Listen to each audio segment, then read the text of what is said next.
Hello, today I'm going to talk to you about altering a waistband after you have already altered a yoke pattern piece. If you have not watched my previous video about altering a yoke, you should go do that. This is the yoke that we've arrived at after taking out 2 darts. I've now sewn it to the top of my jeans. You can see I've also taken a significant chunk out of the center back. The seam allowance here was only 3/8, so this is clearly more than the seam allowance. It was actually 3/4 of an inch. And then additionally, I have taken out a fairly large amount on the side seams. This ended up being almost an inch. This particular pattern was drafted for my hip size. It did not come with various sizes to grade up to grade down in the hip. So I've basically had to do all of that sort of on the fly as I was fitting. So this is my altered yoke pattern piece. This length has stayed the same, but now this length has shortened because of these 2 darts. So now I have to take all of these waistband pattern pieces and alter them to account for the 2 darts, the smaller side seams, the smaller center back, and then also on the front as well. Okay, so first I have traced off a full waistband. That's just going to make it easier for you to visualize what's happening here. So as I said, instead of taking a 3/8 seam allowance at the center back, I did 3/4 of an inch. So that means I have to adjust the center back seam. Now, if you can imagine this on a body, this is how it will be laying along my back. Now, I have just noticed from making a lot of pants that my back is more angled like this instead of straight up and down. So most of the time I end up doing the back waistband into pieces and just cutting this here so that I can angle it into my back, so that instead of just straight up and down, imagine this is my back. My back is actually tilted like this, and I actually have to, it's more of a dart, more of an angle like this. So that's going to take just some trial and error of me messing around with it.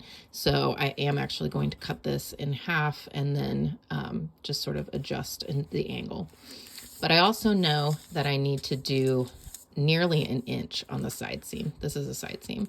So I'm going to go ahead and mark that. Again, this grid makes it very easy to line up the side seam and then mark off an inch on each end.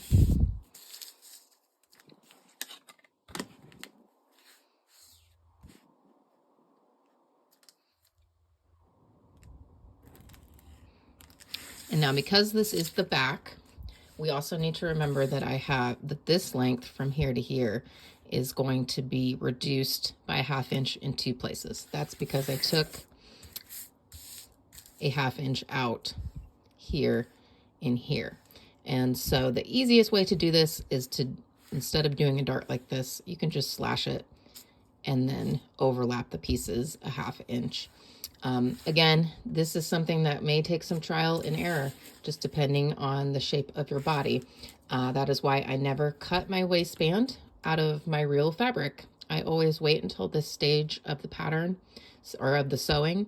And if I have a similar denim, I will cut a waistband, just one, not the waistband and the facing, but just one waistband from some whatever fabric to try the fit and see how it works before getting to my real fabric.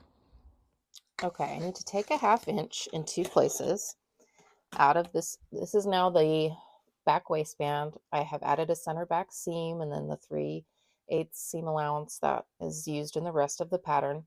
These red lines are where I'm actually going to have my seam lines, though. That's just what I know from putting the pant together. But so between my seam lines, I need to remove a 1/2 inch in 2 places so that the length of the waistband will match up with the length of the top of the yoke.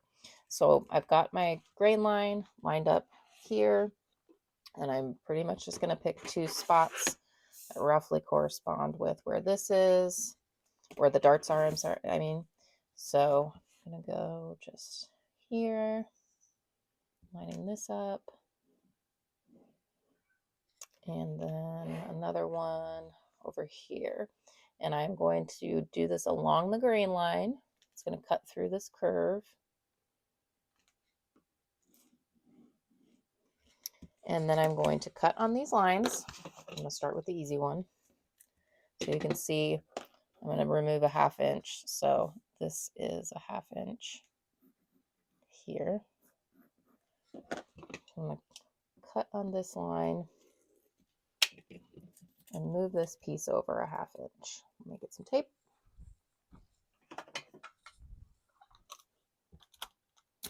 I'm going to keep my grain line straight.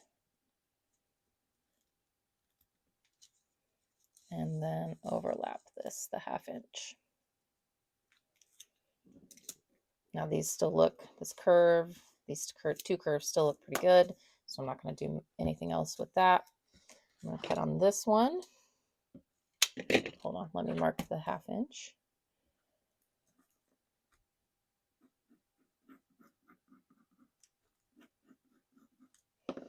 Now when I move this one over, it's probably going to look a little more wonky. So I'm going to try to keep these two curves though nice and gentle. So now when I sew these together, you can tell they are much closer in length. They should match up. And again, this is for the back waistband. So this piece is just going to be here and here. I still need to adjust the front pieces. The front waistband pieces are much easier because they have only been altered in the side seam. So for the right front, this is the side seam. So instead of this being a seam allowance of 3/8, it's going to be 3/4 of an inch. And I'm still going to cut it with the original pattern piece. And just know that this is my new seam line. And this is the same. This is the waistband here. You can see it will overlap like that. This is the buttonhole. And so this is the side seam. Instead of a 3/8 seam allowance, it will be 3/4. And again, I'm still going to go ahead and cut this with the original dimensions and then just know that I'm sewing it with a different seam allowance to accommodate the change at the hip.